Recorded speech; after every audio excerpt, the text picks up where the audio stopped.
आज होगा सीएनटी का पार्ट 4, सीएनटी एक्ट पार्ट 4। ठीक है, आज हम लोग पढ़ेंगे कुछ स्पेशल चीज सीएनटी एक्ट के बारे में। सबसे पहले सीएनटी एक्ट का ओरिजिनल नेम क्या है भाई? ओरिजिनल नेम सीएनटी का और एसपीटी का। एसपीटी में पढ़ा दिया हूं, पढ़ने वाले बताओ एसपीटी का ओरिजिनल नेम क्या है?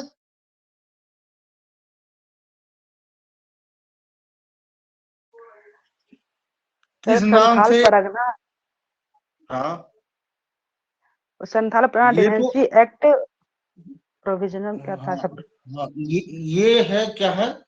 ये जब बिल बन जाता है, जब स्वीकृति हो जाती है, तब जाके ये नाम होता है। ठीक है, अब एसपीटी में आप देखे होंगे रेगुलेशन 14 नाम है इसका, रेगुलेशन 14 ऑफ बिहार। ये है ओरिजिनल नाम एसपीटी का, ऑफ 1949। ठीक है, 1949 का 14वां कानून कहाँ? बिहार, बिहार रेगुलेशन है। ठीक है, उसी तरह सीएनटी का ओरिजिनल नाम क्या है भाई? Bengal regulation, regulation regulation 6 of Bengal of 1908। ठीक है, ये रेगुलेशन 6 है, रेगुलेशन 14 है। ठीक है, इसमें बिहार बन गया था, उसमें बंगाल था। ठीक है, ये ओरिजिनल नाम है, इस नाम से बना था कानून। बाद में इसकी इस नाम चेंज हुई, जब इसको एडॉप्शन हुआ, कार्यकारिणी ने उसको स्वीकृत कर लिया तब। ठीक है, तो एसपीटी आजाद भारत में बना है भाई 1949, और ये सीएनटी क्या बना है? गुलाम भारत में, 1908 गुलामी का दिन। ठीक है, तो इसको अप्रूवल कहां से मिला? अप्रूवल कहां से मिला?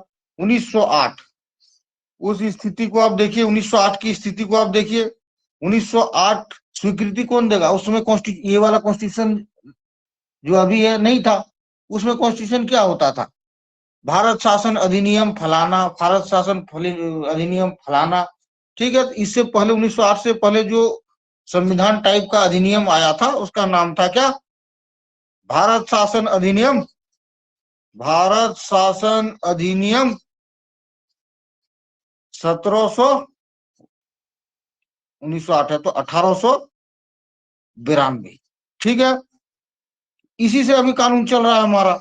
इससे पहले जो कानून आया था 1976 में, शाही उपाधि अधिनियम, उपाधि अधिनियम 1876 में। तो ईसाई उपाधि अधिनियम 1876 को ही रिप्लेस करके ये बनाया गया। अभी वर्तमान में ये चल रहा है। इसके बाद कौन सा कानून आया जिससे देश चल रहा था अंग्रेजों के समय में? भारत शासन अधिनियम, भारत शासन अधिनियम 1909, जिसे आप लोग कहते हो मार्लेमेंटो सुधार, मार्लेमेंटो सुधार। तो इसके बीच में ही बना ना, तो अप्रूवल यहां से यहीं पे होगा, ये वाले से अप्रूवल मिलेगा। तो ये तो 1909 में 1 साल बाद हुआ, ये 1908 में ही हुआ। तो इसका अप्रूवल हुआ भारत शासन अधिनियम 1892 के अनुच्छेद 5 में। अनुच्छेद 5 में क्या लिखा हुआ है? इसका क्या लिखा हुआ था कि भूमि असंतुलन को देखते हुए राज्य, ये गवर्नर जनरल की कार्यकारिणी नया कानून बना, भूमि संबंधी कानून बना सकता है। तो ये भूमि संबंधित कानून ही था। तो इसकी स्वीकृति, इसको 18 भारत शासन अधिनियम 1892 के 5वां अनुच्छेद में जगह दिया गया था। ठीक है, ये उस समय का संविधान यही सब होता था। तो अप्रूवल यहां से मिली। तो ये किसकी वायसराय, सॉरी वायसराय कहां से हो गया? अब गवर्नर जनरल आ गया। ठीक है, 1857 के बाद वायसराय का पोस्ट खत्म हो गया था, गवर्नर जनरल का पोस्ट था। इस समय में गवर्नर जनरल कौन था भाई? किसने अप्रूव दिया होगा? राम मुन्नी कौन है इस समय गवर्नर जनरल?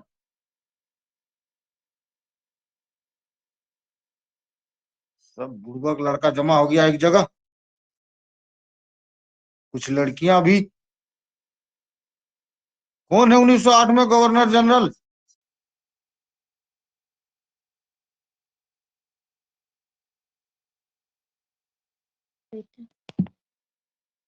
Morley Minto. कहाँ से हैं? मार्ले मिंटो, मिंटो से 1900 के बाद से मैं ट्रिक्स बताया था। कमिहा चेरी, इवे लीवे, चेरी, इवे लीवे, कोई ध्यान ही नहीं देता है मेरे बात को। करजन मिंटो, करजन 1905 में जब बंगाल विभाजन इसने करवा दिया तो इसको भगा दिया गया, तो मिंटो बना था। 1905 से 1910 तक मिंटो था, ये मिंटो सेकंड था। मिंटो सेकंड के कार्यकारिणी ने इसे स्वीकृति दी थी। अब इतना भी दिमाग नहीं। अभी 1909 का बात कर रहा हूं। मार्ले मिंटो सुधार, मार्ले मिंटो सुधार, दो पद था। मार्ले, मार्ले भारत सचिव था, मिंटो गवर्नर जनरल था, वही सुधार था। तो 1909 ईस्वी में मिंटो है, तो 1908 में एक साल पहले भी होना चाहिए। यही लॉजिक बताता है। बुड़बक हुआ आप लोग तो क्या बोलोगे। ठीक है, अब पता लास्ट अमेंडमेंट इसका कब हुआ। लास्ट अमेंडमेंट किताबों में घूम रहा है 1916, 2016। यहाँ अमेंडमेंट हुआ ही नहीं, प्रयास था ये। ठीक है, ये प्रयास का वीडियो बना दिया हूं, देख लेना। ये लास्ट अमेंडमेंट कब हुआ था? झारखंड कब बना था? नवंबर 2000, 15 नवंबर को होने वाला था। बोला चलो एक दिन पहले ही कर देते हैं। 14 नवंबर 2000 को लास्ट अमेंडमेंट हुआ है भाई। ठीक है, सारे अमेंडमेंट ऐसे ही कहानी के तौर पे ही याद होगा, अदरवाइज याद नहीं होगा। ठीक है, यहाँ पे 3 अमेंडमेंट किए गए, 3 ही चीज, बाकी सब चीज वही रहने दिया गया भाई। पहले सीएनटी में बिहार राज्य जहां लिखा होगा वहां अब झारखंड राज्य कर दिया गया। ये तो सिंपल चीज है। जहां बिहार सरकार लिखा था बाकी सब वही, वहां अभी झारखंड सरकार कर दिया। जहां पे पटना लिखा था वहां रांची कर दिया गया। बस इस अमेंडमेंट में इतना ही चीज हुआ। 14 नवंबर 2000। ठीक है भाई, अब हम लोग चलते हैं, कुछ चैप्टर 1 पढ़ लेते हैं। ठीक है, चैप्टर 1 पढ़ लेते हैं। चैप्टर 1, चैप्टर 1 में क्या है? Preliminary, preliminary. सेम एसपीटी में भी चैप्टर 1 में प्रीलिमिनरी है, प्रारंभिकी। वो किसी भी एक्ट का पहला जो चैप्टर होता है दैट इज प्रारंभिकी। ठीक है, तो एसपीटी में प्रारंभिकी कहां से कहां तक था? संजू बताएगी। आर्टिकल बताओ कहां से कहां तक? 1 से 3 तक।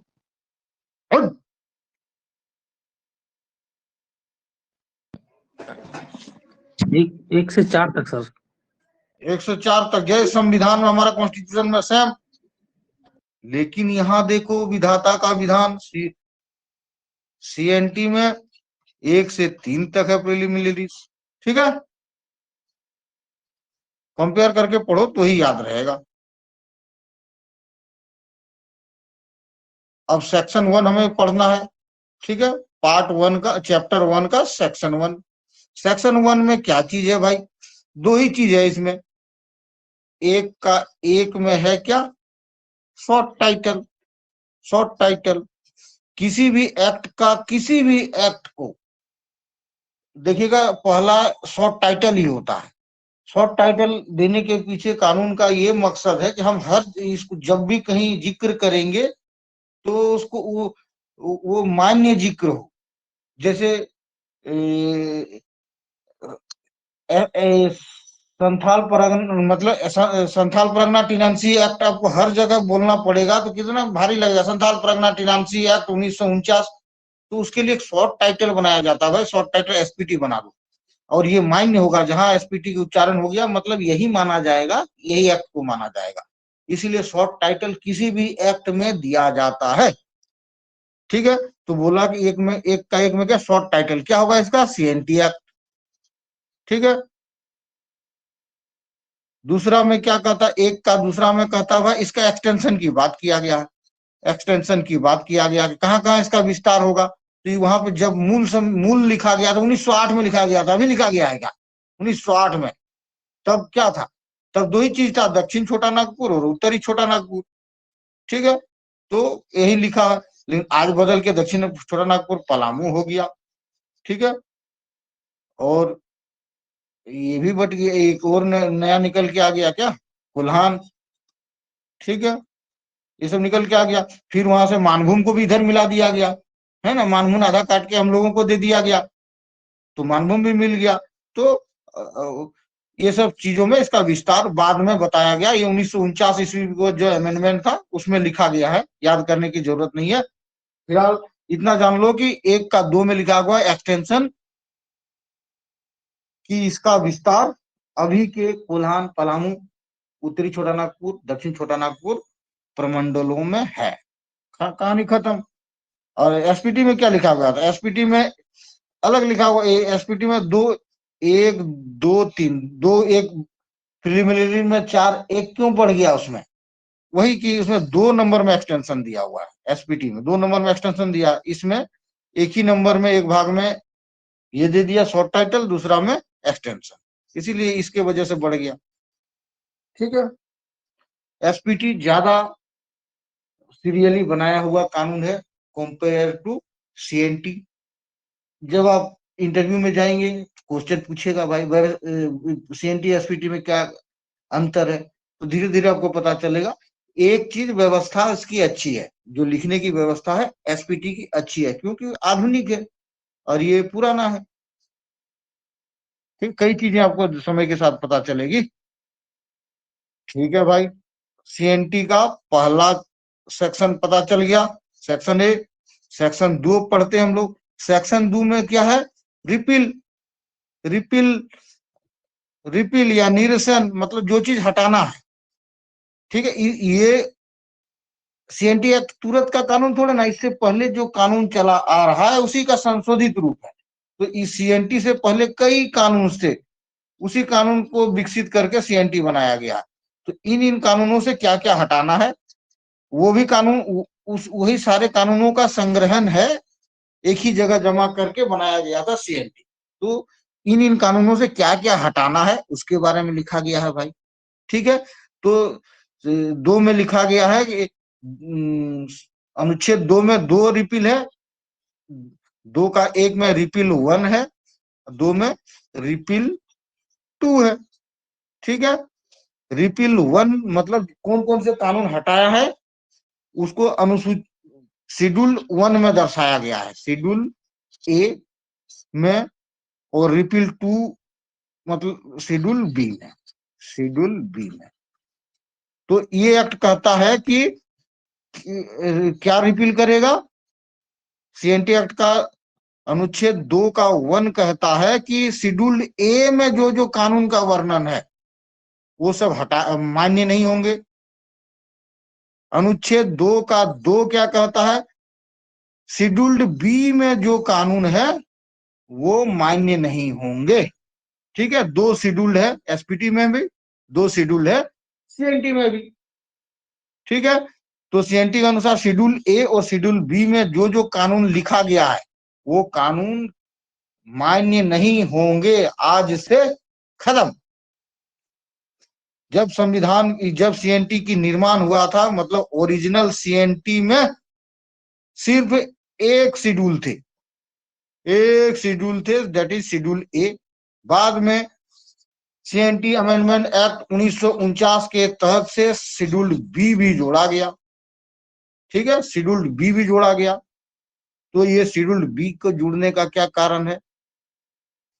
शेड्यूल बी में याद रखिएगा कि मानभूम जिला से रिलेटेड है, बस फिलहाल इतना मान लीजिए। समय देखिए 1949। डीबीसी कब बनना शुरू हुआ? 1948। डीबीसी क्यों बन रहा है भाई? बाढ़ रोकथाम। दामोदर नदी और बराकर नदी भयानक बाढ़ लाती थी। कहाँ? मानभूम जिला में। ठीक है, लेकिन मानभूम जिला का कुछ भाग बाढ़ से कम प्रभावित रहता था, जो हमारा धनबाद था, जो इच्छागढ़ था, जो चांडिल था, जो पटमदा था, ये सब एरिया कम प्रभावित रहता था। और उधर पुरुलिया का दूसरा क्षेत्र बहुत प्रभावित रहता था, जैसे मानभूम का दूसरा क्षेत्र पुरुलिया वाला उधर, और पुरुलिया मानभूम से आगे चले जाओ बर्धमान, आसनसोल, सब त्राहिमाम त्राहिमाम करता था बरसात के दिन में। तो ये जब डीवीसी बना तो वहां पे फैसला लिया गया कि भाई मानभूम में जिस एरिया में कम प्रभावित है उसको हम थोड़ा सा अलग कर देते हैं, ताकि हमें प्रशासनिक दृष्टि से लोगों को ध्यान देने में आसान होगा। तो वहीं से प्रक्रिया शुरू हो गई थी कि मानभूम का जो जिला कम बाढ़ प्रभावित है या अप्रभावित है, उन लोगों को रेस्ट ऑफ मानभूम से अलग करने की प्रक्रिया वहीं से शुरू हो गई। तो जो कानून बनाया होगा उसमें उसका ध्यान में आया होगा कि भाई मानभूम को उसको बंगाल में रख देते हैं और इनको खींच के हम झारखंड ले आते हैं, बिहार में ले आते हैं। तो ये मानभूम देखा जा मानभूम में चल रहा था अलग कार्यक्रम, ठीक है, मानभूम में चल रहा था अलग कार्यक्रम, उसको माना ही नहीं जाता था अपना छोटा नागपुर का भाग, ठीक है, वो तो अलग ही जिला था। तो इसमें अलग कानून चलती थी, भूमि कानून, ठीक है। इसको जब इसमें लाने के लिए किया तो मानभूम के कानून जो हमारे कॉम्पिटेबल नहीं है 1908 के तहत, उस कानून को भी हटाएंगे ना, उस कानून को भी हटाएंगे। तो कौन कौन कानून हटाना है, जो मानभूम में प्रचलित है वो शेड्यूल्ड बी में लिखा गया है, और इसीलिए शेड्यूल बी को इंक्लूड कब किया गया, सीएनटी अधिनियम 1949 में, सीएनटी संशोधन अधिनियम 1949 में। अब मुझे यहां तक बताओ किसको समझ में नहीं आया, फिर आगे बढ़ेंगे।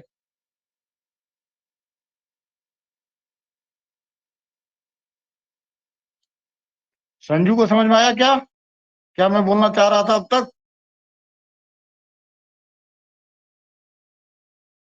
जी सर। चलो तो पहले जी सर बोली, तो बी कब जोड़ा गया, शेड्यूल बी कब जोड़ा गया? 1949 में सर। क्या जरूरत पड़ गया कि इसको जोड़ना पड़ा? सर 1948 में डीवीसी बन रहा था, और डीवीसी क्यों बन रहा था, तो बाढ़ आता था मानभूम क्षेत्र में, और मानभूम क्षेत्र का कुछ कुछ भाग था, जैसे हम लोग का जो बाढ़ से कम प्रभावित क्षेत्र था, तो वो सबको अलग करने प्रशासनिक के दृष्टि से लिए। अलग प्रशासन में जोड़ना था, ठीक है, जो हाँ, वो कम लोग ज्यादा बाढ़ प्रभावित था उन लोग को उधर घुस अलग कर दिया। मतलब आपको समझ में आ गया कहानी, ठीक है। तो मानभूम में अभी दूसरा कानून चल रहा था, वो अलग जिला है, अलग ये है, तो उस जिले के कुछ ऐसे कानून है ना जो सीएनटी के कंपेटेबल नहीं है, उसको भी हटाना पड़ेगा ना, ठीक है। जी सर, जी सर।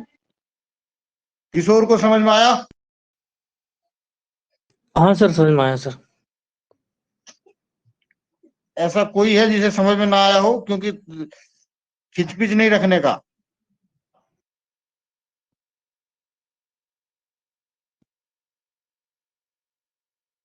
और एक बार भगोड़ा थोड़ा लड़का, रिपीट कर सकते हैं? पहले भगोड़ा लड़का विवेक से पूछते हैं, समझ में आया? ये भगोड़ा घोषित कर दिया था इसे, मगर ये इतने जेंटल वे से वापस आया मेरे पास कि इसको मुझे रखना पड़ा।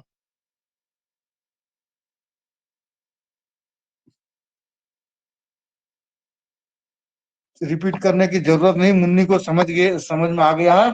मैं फिर से मुन्नी से पूछता हूँ, अपने आप बताएगा। शेड्यूल ए में क्या है मुन्नी,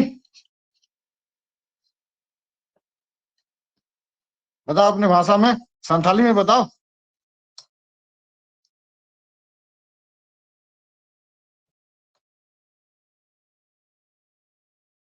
क्लास शेड्यूल नहीं किए ए में हैं आपने एसपीटी का भी नहीं किया हुआ क्लास लग रहा है मुझे, इसीलिए तो गड़बड़ा रहे हो। एसपीटी का क्लास किए हो सर? हैं? नहीं सर, नहीं किए हैं, नहीं किए। तब सीएनटी आपके समझ में नहीं आएगा, क्योंकि सब कुछ एसपीटी ही इसका ये है, ठीक है, आधार है। मैं एसपीटी पढ़ा दिया हूँ, इसलिए मैं क्या बोलता है वो चीज सारे बाईपास कर दूंगा, क्योंकि ये इतना बड़ा बुक है कि आपका जितना जीके नहीं, झारखंड जीके जितना बड़ा मोटा नहीं है ना, उतना मोटा है। तो समझ में आ जाएगा आपको समय के साथ साथ। ठीक है, अब क्या है, अब शेड्यूल ए दो क्या कहता है, ए का शेड्यूल ए में जो जो कानून है उसको मान्यता रद्द, मान्यता रद्द। अब शेड्यूल्ड मतलब क्या होता है, चार्ट। शेड्यूल ए में क्या क्या चीज है भाई, शेड्यूल ए में 5 कानून है। ठीक है, पहला कौन सा एक्ट है, the Chota Nagpur landlord and tenure sorry tenant procedure act 1879 का चैप्टर 1 मान्य नहीं होगा, बाकी इस कानून का सारी चीज मान्य होगा। ठीक है, चैप्टर 1 छोड़ के।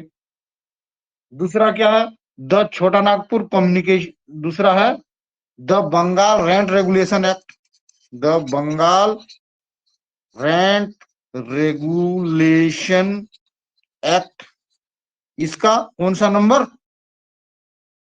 एक्ट 1879। देखो दोनों का उम्र एक है, 1879 1879। इसका कौन सा नंबर, 8वां चैप्टर। ठीक है, 2 कानून हो गया। तीसरा कानून क्या है, छोटा नागपुर कम्युनिकेशन एक्ट, ऐसा द तो दिख नहीं रहा। हम्म सर स्क्रीन ब्लर हो गया, दिख नहीं रहा है सर हमको। किशोर आपको दिख रहा है, हाँ सर दिख रहा है सर। नेटवर्क इश्यू है, बाद में देख लेना। ठीक है, द जी उसके बाद the Chota Nagpur communication act, communication act 1897। ठीक है, कितना आसान है, पहले वाला कानून क्या था, 1879 था, इसको उल्टा दो, 97 हो गया। इसका कौन सा पार्ट, इसका चौथा पार्ट मान्य नहीं होगा, बाकी सब मान्य है। उसके बाद the CNT amendment act, amendment act 1903 का 5वां भाग मान्य नहीं होगा, और एक the CNT amendment act, amendment act 1905 का 5वां भाग मान्य नहीं होगा। ठीक है, दोनों का 5वां भाग, देख लो कितना आसान चीज है, दोनों का 5वां भाग मान्य नहीं होगा। सीएनटी अमेंडमेंट एक्ट 1903 का 5वां भाग, मैंने 5 नंबर वाला चैप्टर अध्याय, और सीएनटी अमेंडमेंट एक्ट 1905 का 5 नंबर वाला अध्याय, बाकी सब मान्य होगा। ये है शेड्यूल ए में, वही लिखा हुआ है। अभी हम लोगों ने पढ़ा ना, सीएनटी का 2 का 1 में क्या लिखा हुआ है कि शेड्यूल्ड ए के में जो जो कानून लिखा हुआ है वो मान्य नहीं होगा। तो शेड्यूल ए में यही 5 कानून का 5 चैप्टर मान्य नहीं होगा, बाकी ये पूरा 5 कानून मान्य है। ठीक है, आगे शेड्यूल्ड 2 शेड्यूल मतलब सॉरी अनुच्छेद 2 सीएनटी का अनुच्छेद 2 का दूसरा में क्या लिखा है कि शेड्यूल्ड बी मान्य नहीं होगा। शेड्यूल्ड बी किसके लिए है, मानभूम क्षेत्र के लिए है। तो ये कानून कहाँ था प्रचलित होगा, धनबाद में, धनबाद झारखंड बन गया। पटमदा, कहाँ पटमदा कौन सा जिला में है, सर इधर ईस्ट ईस्ट सिंहभूम में है सर। Very good. और इच्छागढ़, ये भी इधर सरायकेला तरफ में। सरायकेला खरसावां और चांडिल। ठीक है, ये भी सरायकेला खरसावां, ये सब पहले उधर का हिस्सा था। ठीक है, तो इसीलिए कहा जाता, अब आपको समझ में आ गया क्यों मैं कहता था कि वेस्ट सिंहभूम जो अभी है वही सिंहभूम है, मैं मुख्य सिंहभूम वेस्ट सिंहभूम है। ईस्ट सिंहभूम और सरायकेला खरसावां हम लोगों ने मतलब किसी और वजह से जुड़ा है। ठीक है, तो मुख्य जो सिंहभूम क्षेत्र है, मुख्य कोल्हान क्षेत्र है, वो वेस्ट सिंहभूम ही है। ठीक है, इसको सिंहभूम का पार्ट हम लोगों ने प्रक्रिया के तहत बनाया है। ठीक है, तो ये हो गया भाई, ये चित्र में ये कानून जो प्रचलित था। तो इसमें कौन कौन सा कानून, इसमें 3 गो कानून था, ठीक है। शेड्यूल में 3 ही गो कानून है, उसमें 5 गो कानून था। इसमें क्या है, द बंगाल रेंट एक्ट 1859 का 10वां चैप्टर मान्य नहीं होगा। द बंगाल रेंट एक्ट 1862 का 6ठा 6 चैप्टर मान्य नहीं होगा। और द बंगाल रेंट, यहाँ पे ब्रैकेट में अपील्स है, अपील्स एक्ट 1867 का 4था चैप्टर मान्य नहीं होगा, ठीक है। और ये सब कब से लागू हुआ, सॉरी ये मैं 1949 बता रहा था क्या, amendment act, CNT amendment act, अगर मैं गलत बताया था तो मुझे याद दिला दीजिए। सीएनटी अमेंडमेंट एक्ट 1947 ही बताया था ना मैंने, या 1949 बता के चल रहा था आगे।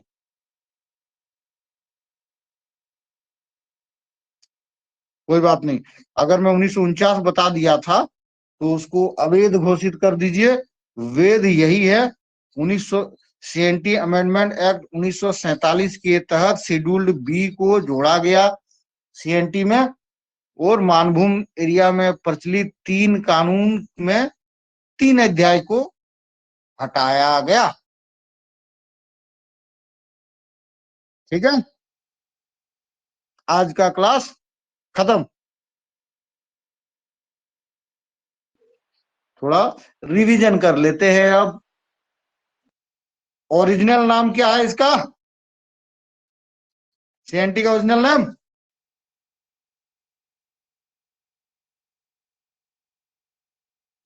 अरे बोका regulation 6 regulation of Bengal 1900। Of 1908, ठीक है। आप लोग, कई बार मैंने कोल विद्रोह पढ़ाया, मानव भूमिज विद्रोह बताया, तब मैं नहीं पता था रेगुलेशन इतने के तहत ये हुआ, रेगुलेशन उतने के तहत वो हुआ, रेगुलेशन उतने के तहत वो हुआ, है ना। अब वही पूछता हूँ क्वेश्चन, हजारीबाग किस रेगुलेशन के तहत बनाया गया,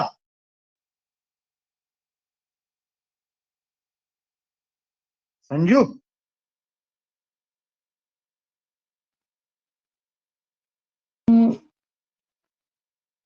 13 के तहत, ठीक है मैं तो भूल चुका हूँ क्योंकि मुझे एग्जाम देना नहीं है। Sir. North west frontier agency वो तो बना था 13 के तहत, हजारीबाग याद नहीं आ रहा सर। तो उसी तरह मैं तो समझाने के लिए मैं कह रहा था, उसी तरह रेगुलेशन 13, 14 ये उस साल का 6 नंबर का कानून पास हुआ, यही इसका मतलब। बंगाल में 1908 में बंगाल में 6 नंबर का कानून पास हुआ, इससे पहले 5 और कुछ कुछ हुआ होगा, ठीक है। एसपीटी का ओरिजिनल नेम,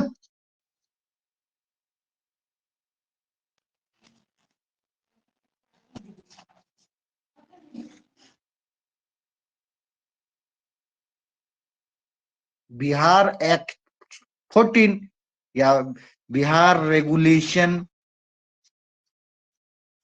14 ऑफ 1949,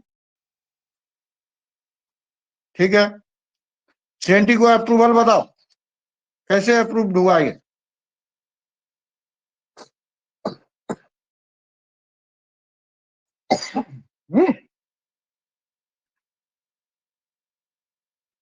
भारत शासन अधिनियम, भारत शासन अधिनियम 1892 के अनुच्छेद 5 में इसको जगह दिया गया। किसकी कार्यकारिणी है? Minto second.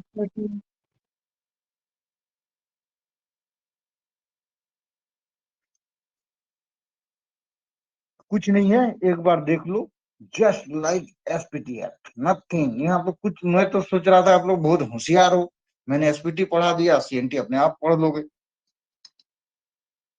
एक बार गौर करके देखो, हो जाएगा। ठीक है, चलते हैं नेक्स्ट क्लास में, पढ़ते हैं कल। Bye everyone.